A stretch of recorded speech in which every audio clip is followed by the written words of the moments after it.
Before we come to Prime Minister's questions, I'd like to point out that the British Sign Language interpretation proceedings is available to watch on Parliament Live TV. I now come to Prime Minister's questions.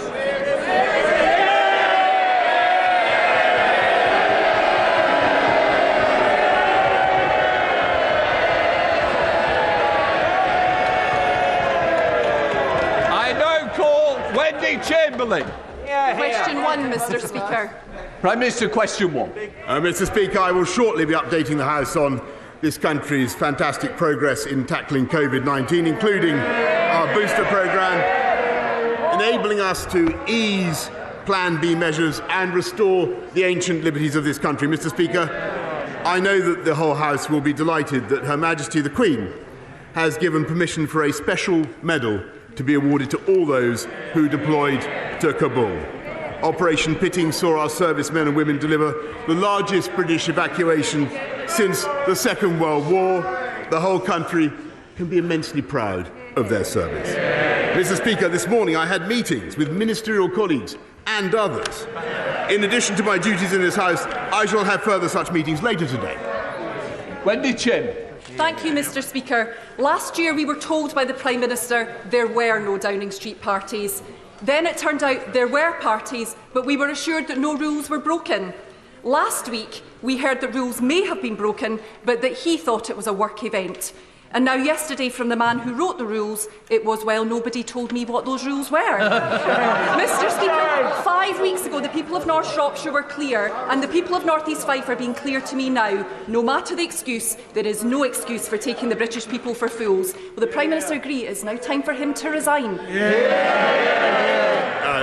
No, Mr. Speaker, but what I can tell her is that, as I said to the House last week, I apologise sincerely for any misjudgments that were made, but she must contain her impatience, Mr. Speaker, and wait for the inquiry next week before she draws any of the conclusions that she's just asserted.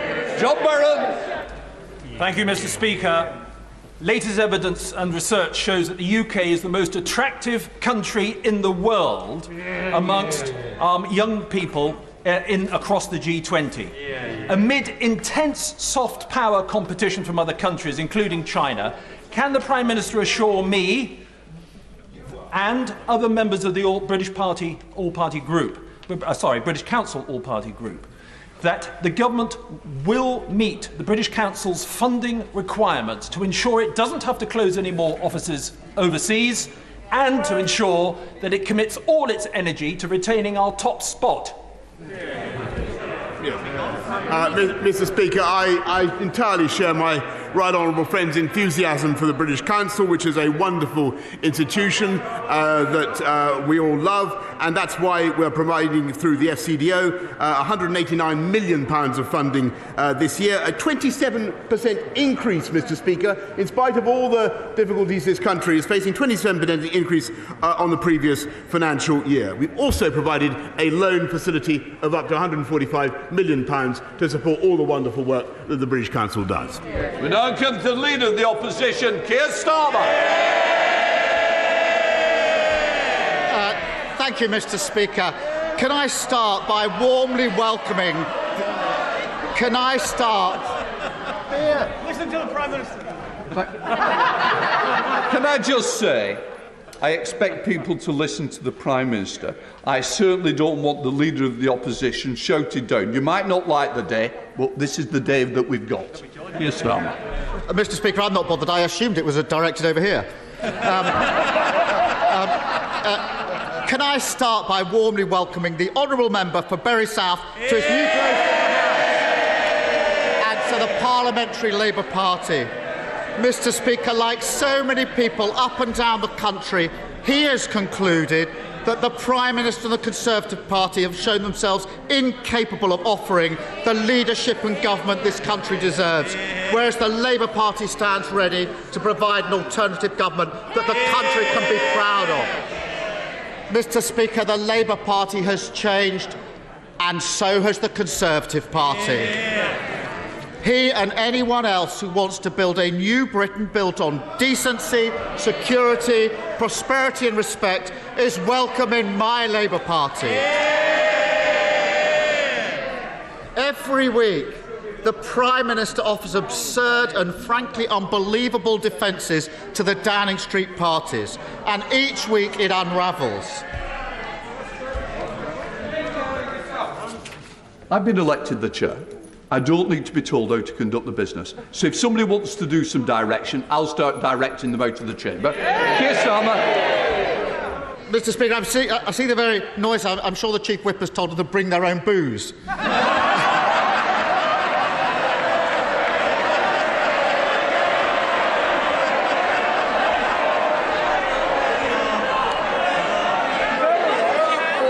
Order. Let's try and get on with questions. It's going to be a long day if not. Keir Starmer. Mr. Speaker, first he said there were no parties. Then the video landed, blowing that defence out the water. Next he said he was sickened and furious when he found out about the parties, until it turned out that he himself was at the Downing Street garden party. Then last week he said he didn't realise he was at a party, and surprise, surprise, no one believed him.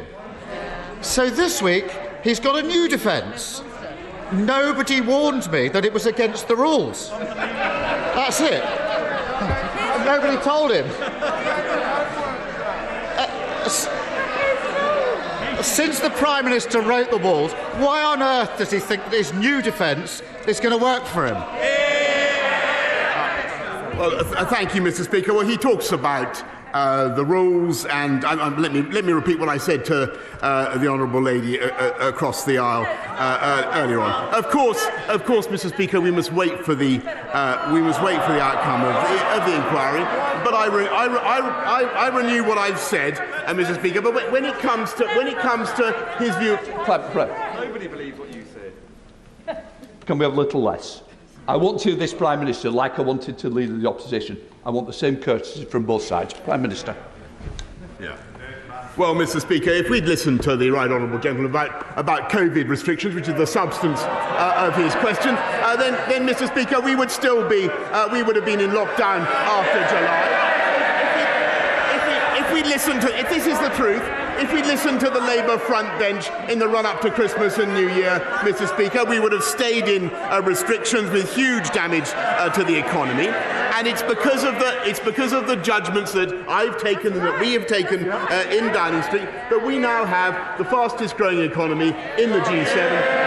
And GDP, Mr. Speaker, now back up above pre-pandemic levels. And as for Bury South, Mr. Speaker, as for Bury South, let me say to the right gentleman, Mr. Speaker, by all leave, may I say to the right honourable gentleman that the Conservative Party won Bury South for the first time in generations under this Prime Minister, with an agenda of uniting and levelling up and delivering for the people of Bury South. And, Mr. Speaker, we will win again in Bury South at the next election under this Prime Minister.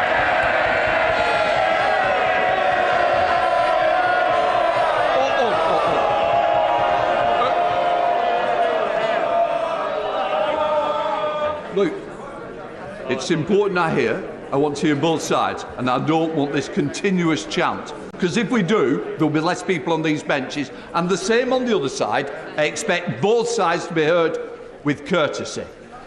Keir Starmer. Bury South is now a Labour seat, Prime Minister.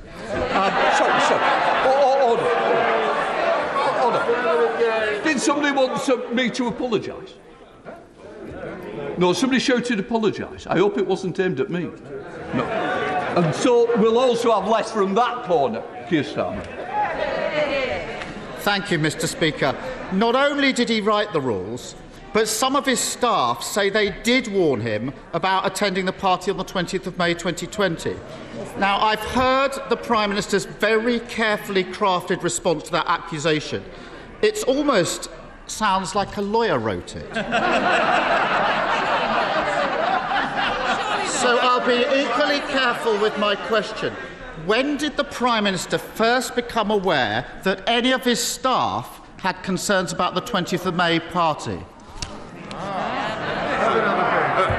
Mr. Speaker, I'm grateful to the right honourable gentleman for repeating the question that he's already asked. We have answered, Mr. Speaker, that it is for the inquiry to come forward with an explanation of what happened, and I'm afraid he simply must wait. But he asks about my staff, Mr. Speaker. He asks about my staff and what my staff are doing and what they have told me. And I can tell him, Mr. Speaker, that they have taken decisions throughout this pandemic that he has opposed to open up in July, Mr. Speaker, as I've said, to mount the fastest vaccine rollout in Europe, and Mr. Speaker, to double the speed of the booster rollout, with the result that we have the most open economy in Europe, Mr. Speaker, and we have more people in employment and more employees on the payroll now than there were before the pandemic began. That is what my staff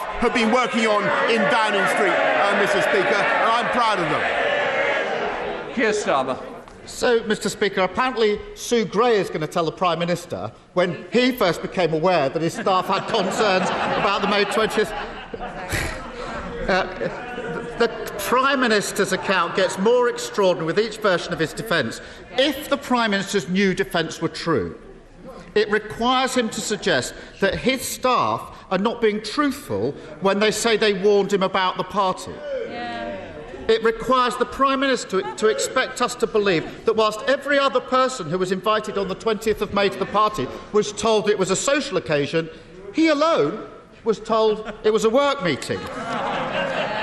It also requires the Prime Minister to ask us to accept that as he waded through the empty bottles and platters of sandwiches, he didn't realise it was a party. Does the Prime Minister realise how ridiculous that sounds? Mr. Speaker, I've said what I've said about the events in Number 10.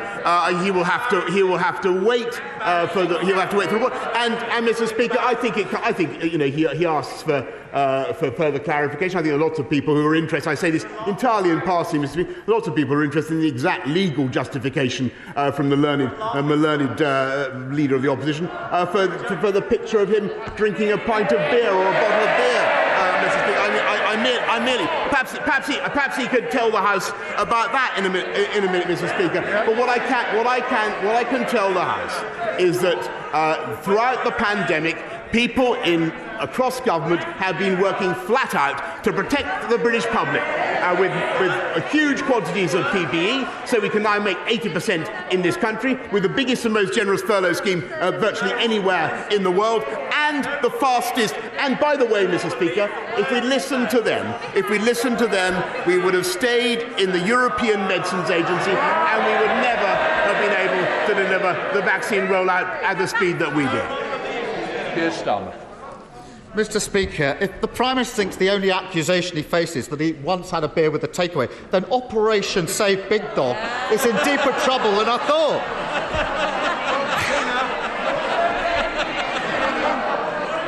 If a Prime Minister misleads Parliament, should they resign? So, Mr. Speaker, let's be absolutely clear. The Right Honourable Gentleman is continuing to ask a series of questions which he knows will be fully addressed by the inquiry. He is wasting this House's time. He's wasting the people's time, Mr. Speaker. He continues to be completely irrelevant, Mr. Speaker, because we have an inquiry. We have an inquiry, Mr. Speaker, and I'm not going to anticipate that inquiry any further. What I can tell him is that it is because of the judgments that were taken in Downing Street and because of the willingness of the British people to put trust, by the way, Mr. Speaker, in those judgments, to come forward in huge numbers to get vaccinated, which people did, and I thank them for it from the bottom of my heart. People did that because they listened to our messages, Mr. Speaker, and it's as a result of that that we now have the fastest growing economy in the G7 and youth unemployment, which he ought to care about, youth unemployment at a record low, Mr. Speaker. Keir Starmer. Well, I know it's not going well, Prime Minister, but look on the bright side. At least the staff at Number 10 know how to pack a suitcase. Mr. Speaker, last year, Her Majesty the Queen sat alone when she marked the passing of the man she had been married to for 73 years. She followed the rules of the country that she leads. On the eve of that funeral, a suitcase was filled with booze and wheeled into Downing Street. A DJ played and staff partied late into the night. The Prime Minister has been forced to hand an apology to Her Majesty the Queen. Isn't he ashamed that he didn't hand in his resignation at the same time? Mr. Speaker, I understand why the right honourable gentleman continues to politicise issues. Sorry, Prime Minister. We normally would not, and quite rightly, mention the royal family. We don't get into discussions on the royal family. Well, in that case, Mr. Speaker, I must ask the right honourable gentleman to withdraw it. I've dealt with it. Keir Starmer. Keir Starmer, are you going to... Won't withdraw it. Order. Prime Minister, we don't want to go through that again. I'll make the decisions. The answer is that the next question I'm going back to Keir Starmer to ask his final question. Keir Starmer. Thank you, Mr. Speaker. Whilst the Prime Minister wastes energy defending the indefensible, people's energy bills are rocketing. Labour has a plan to deal with it. Axe VAT for everyone, provide extra support for the hardest hit, and pay for it with a one-off tax on oil and gas companies. A serious plan for a serious problem. What's the government offering? Nothing. Too distracted by their own chaos to do their job. While Labour was setting out plans to heat homes, he was buying a fridge to keep the party wine chilled. While we were setting out plans to keep bills down, he was planning parties. And while we were setting out plans to save jobs in the steel industry, he was trying to save just one job, his own. Doesn't the country deserve so much better than this out of touch, out of control, out of ideas, and soon to be out of office Prime Minister? Mr. Speaker, I'll tell you what this government has been doing to look after the people of this country throughout this pandemic and beyond. We have been cutting the cost of living, helping them with the living wage. We've been cutting taxes for people on low pay, Mr. Speaker. We've been increasing payments for people suffering the costs of fuel. Prime Minister, look after people. Can I just say to everyone in here, our constituents wants to hear the questions and the answers. The great British public, the members of this United Kingdom which you're representing, they need to hear. Please, let's hear the questions and answers. Prime Minister. Mr. Speaker, we will continue to look after people throughout this pandemic and beyond. But we've also, Mr. Speaker, been cutting crime by 10%, putting 11,000 more police officers already out on the street. Record home building last year, Mr. Speaker. More homes than at any time in the last 30 years. We are building 40 new hospitals, Mr. Speaker. Gigabit broadband has gone up from 9% coverage in our country to 65% already. And as I said already, I think 3 times or 4 times today, we have more people, more employees on the payroll now than before the pandemic began.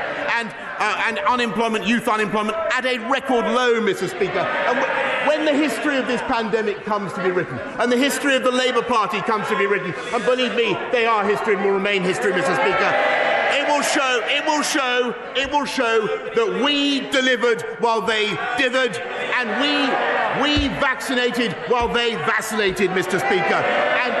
And the reason we've been able to lift restrictions faster than any other country in Europe, and we have the most open economy and the most open society in Europe, Mr. Speaker, is thanks to the booster rollout and thanks to the work of staff up and down Whitehall, across government, throughout the NHS, Mr. Speaker, and I am intensely proud of what this government has done.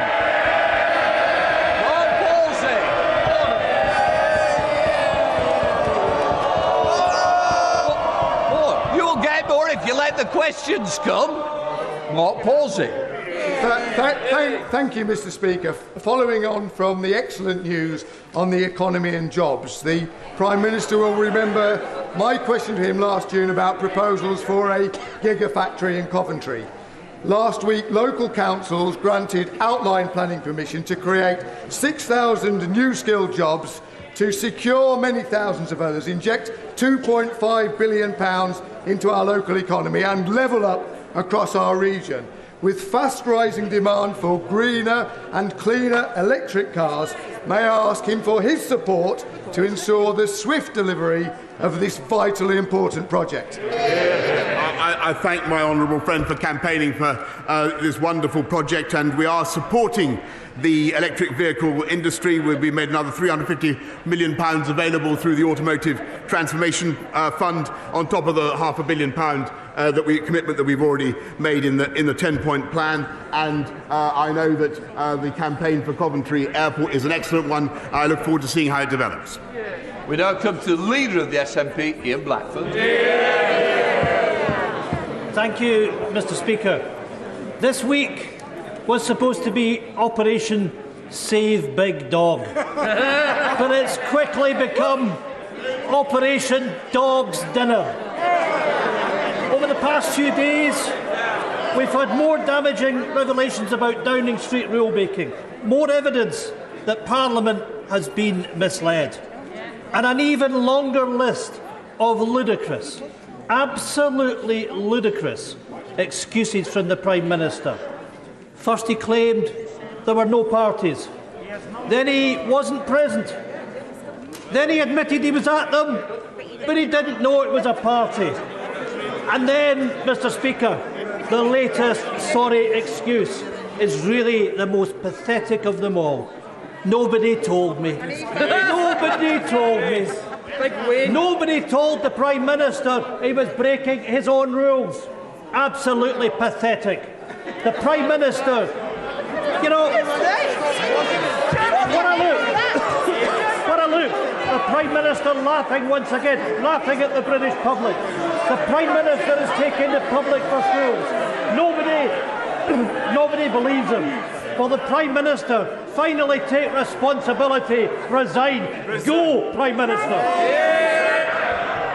No, Mr. Speaker, but I thank him for his question again, and let me just remind him that there's an inquiry that is due to conclude. I believe he is wrong in what he asserts, Mr. Speaker, but we'll have to wait and see what the inquiry says. But, Mr. Speaker, I think the most important thing from the point of view of the UK government is that we're coming out of the restrictions that we've been in. I'm delighted to see that that's happening in Scotland as well, and that is very largely thanks to the wonderful cooperation that we continue to see across the whole of the UK, though you wouldn't believe it to hear it from him. Ian Blackford. Mr. Speaker, I'm afraid nobody is buying this Act anymore. There ought to be some respect and dignity from the Prime Minister. Let's remind ourselves, more than 150,000 of our citizens have died, and he's partying, he's laughing. Mr. Speaker, it simply isn't acceptable. The fake contrition, the endless excuses, the empty promises that it will be different only if we give him one last chance. This is a Prime Minister who arrogantly believes that he's above the rules, a Prime Minister who brazenly twists the truth, a Prime Minister who simply isn't fit for office. The Prime Minister's former Chief Advisor has said that he lied to Parliament, breaking the ministerial code. Prime Minister, a resignation offence. Public trust is hemorrhaging. With every day that passes, this Tory government loses even more credibility. When will the Tory MPs finally do the right thing? Show the Prime Minister the door. Mr. Speaker, I thank the right honourable gentleman, but I must say that I disagree with him, and I think that when you look at the levels of trust that the British people in Scotland, Wales, Northern Ireland, across the whole country have shown in government, that there is the single biggest index, Mr. Speaker, of that trust has been their willingness to come forward voluntarily, Mr. Speaker, unlike many other countries in the world, to get vaccinated on a scale not seen anywhere else in Europe. And that is because of our ability and the NHS's ability to persuade people that it's the right thing. It's a fantastic thing. And by the way, Mr. Speaker, it's also a tribute to the United Kingdom, because that vaccine rollout was a UK effort. Thank you, Mr. Speaker. When it comes to exporting, as you're well aware, file punches well above its weight. And the Prime Minister saw this when he visited BE Systems' Factory of the Future in Lancashire last year. In addition, fantastic local businesses such as Helical Technologies, Tangerine Holdings and Nature's Aid are doing a great job for flying the flag for Lancashire globally. But I've also got many smaller businesses who are eager to get exporting into new markets. What steps is the Prime Minister taking to help file businesses make the most of Brexit and maximise export potential? Well, I thank him for championing. I thank him for what he's doing to champion trade with Latin America, and I've no doubt that businesses, small businesses such as Squire Hare, are eager to get into those new markets, and we will do everything that we can to help and support him in his efforts. Thank you, Mr. Speaker. As the cost of living crisis deepens, this government's priorities get ever more remote from my Kirkcaldy and Cowdenbeath constituency.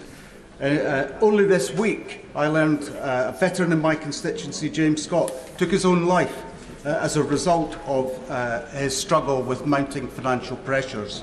This is a government who are found to have acted unlawfully by the High Court over COVID contracts and now preparing to write off £4.3 billion allocated to those COVID schemes.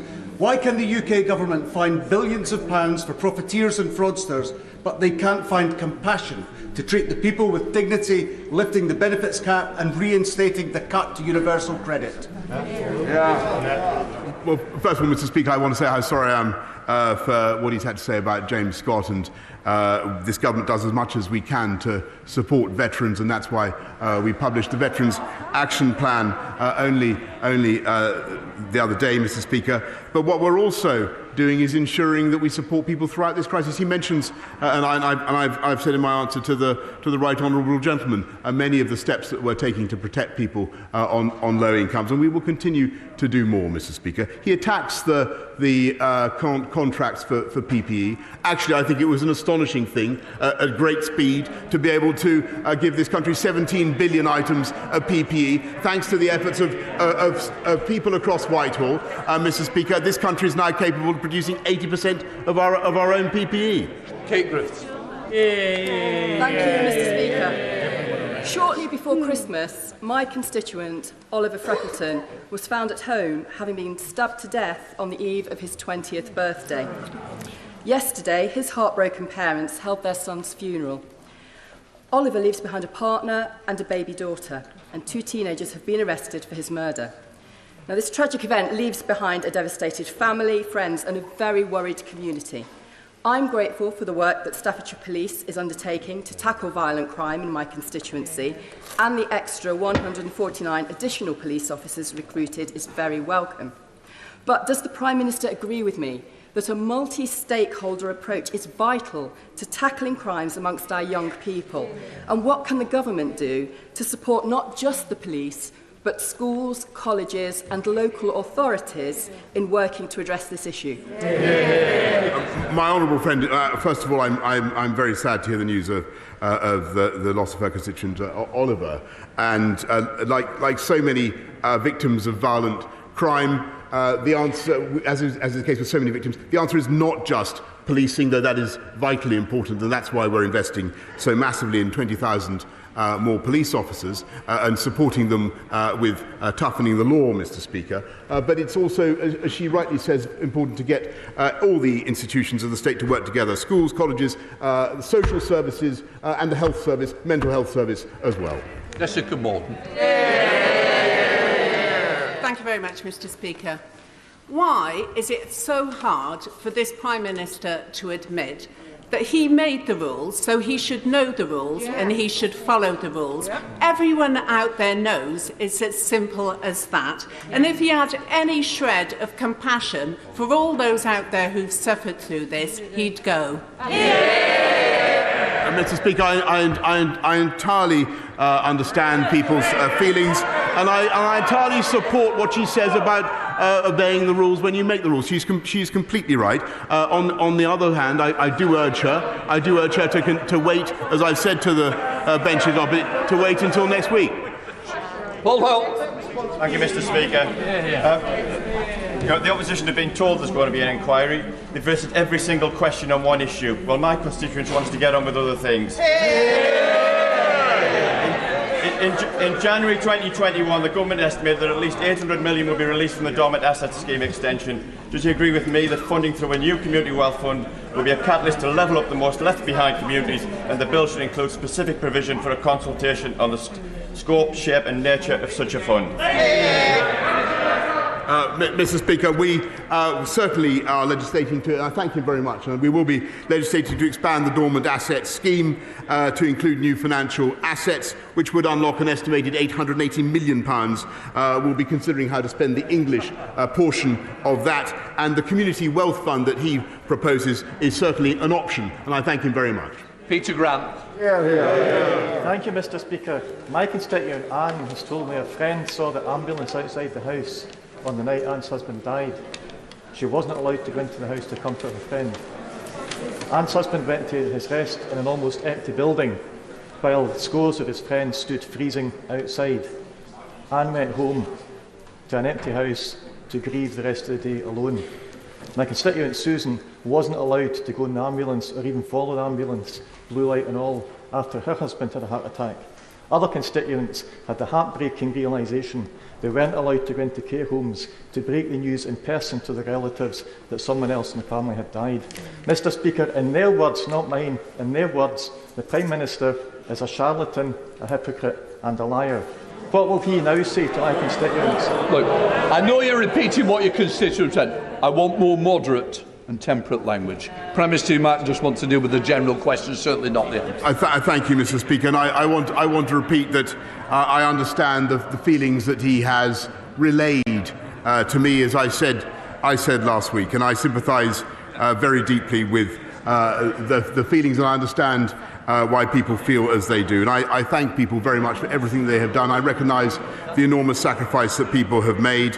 I apologise for misjudgments that may have been made in number 10 by me and anybody else, but please can I ask him to wait for the inquiry to conclude. Andrew Lower.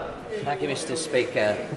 I recently attended a debate held by my honourable friend for West Aberdeenshire and Kincardine seeking a central London memorial for the Photographic Reconnaissance Unit, and in it I referenced my Northampton South constituent, mosquito pilot, Mr. George Pritchard, who is 98 next week and is one of the last surviving members of the unit.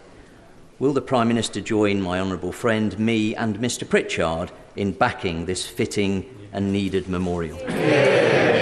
I thank him very much, and I will certainly do what I can to support it, though, of course, as he knows, the memorial to George Pritchard, though, as he knows, this is a matter for local authorities. What this House and what this government can certainly do is ensure that memorials are not desecrated, as they have been across this country, and make sure that we support legislation that penalises those who indulge in such desecration, Mrs. Dame Diana Johnson.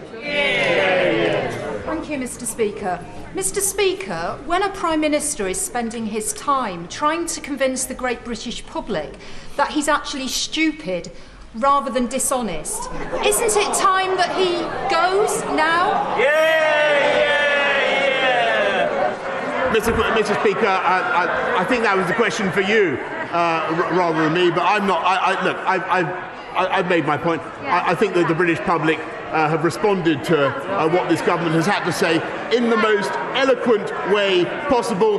They have beaten COVID so far, Mr. Speaker. They have helped to defeat COVID so far, Mr. Speaker, with the steps they have taken by getting vaccinated and implementing Plan B, and I thank them. Just for the Prime Minister, for the record, it's not the Speaker's questions. Sir Robert Goodall. Our armed forces have earned the respect and admiration of our nation, not least during the pandemic.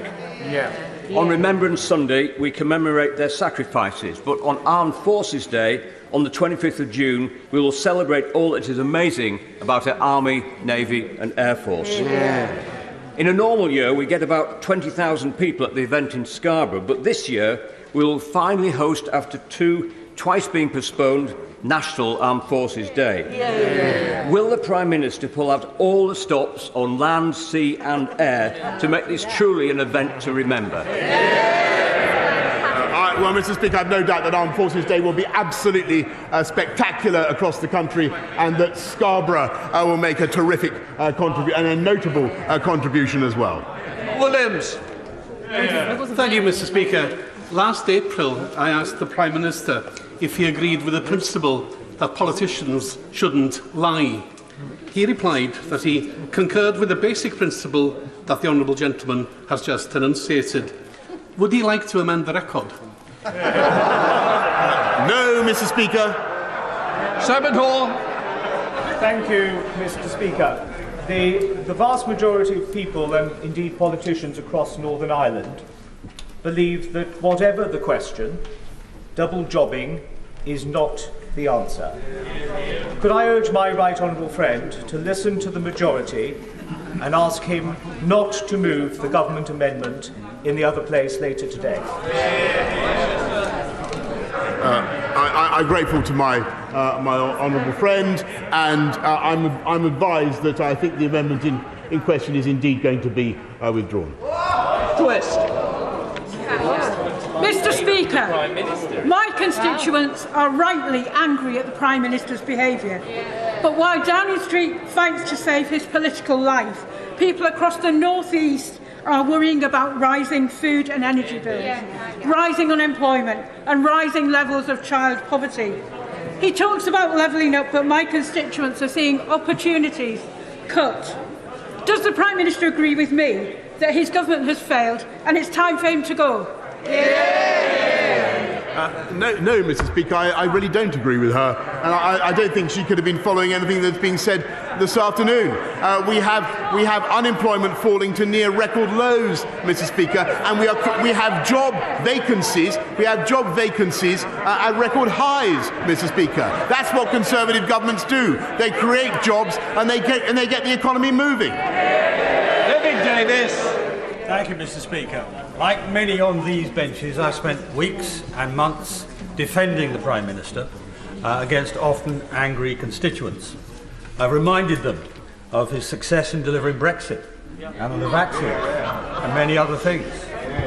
But I expect my leaders to shoulder the responsibility for the actions they take. Yesterday, he did the opposite of that. So I'll remind him of a quotation altogether too familiar to him of Leo Amery to Neville Chamberlain. You have sat there too long for all the good you have done. In the name of God, go.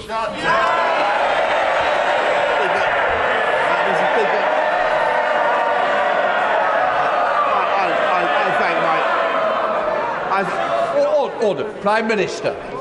I must say to the right honourable gentleman, I don't know what he's talking about, but what I can tell him, I don't know what quotation he's alluding to that he's referring. But what I can tell him is that I think I've told this House repeatedly throughout this pandemic, I take full responsibility for everything done in this government and throughout the pandemic. Stephen Kinnock.